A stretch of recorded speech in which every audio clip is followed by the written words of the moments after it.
Why did you decide to start doing fashion illustration? I think it's mainly because I really like drawing figures, and I was always quite interested in fashion photography when I was at university, so it probably started there.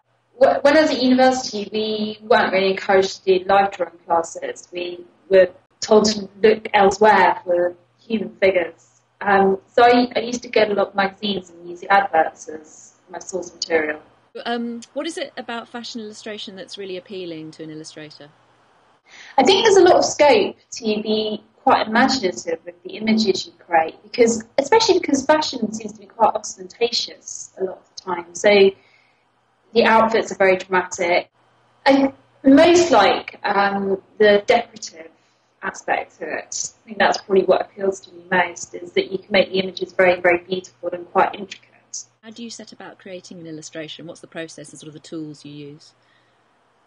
Well, I always start with the main figure in the piece, and I draw that out first, and then build up shapes from the patterns of the dress or the background around it, try and balance out the composition and make it more decorative, more interesting, and something different from what is depicted in the photograph. So what is it about ethical fashion that's important to you? I think it's a good area for people to make a lifestyle change. It's not something we need for our day-to-day survival, so it's quite an easy way to make adjustments into your life. And you live in Cyprus, so is the light very beautiful to work there? Yeah, it's wonderful. It's really, really good. Can you describe your studio setup at all? Where do you work? It's a little room. It's really what should be the utility room. I changed into a studio, and it's a tiny little room with glass windows at the back of our kitchen.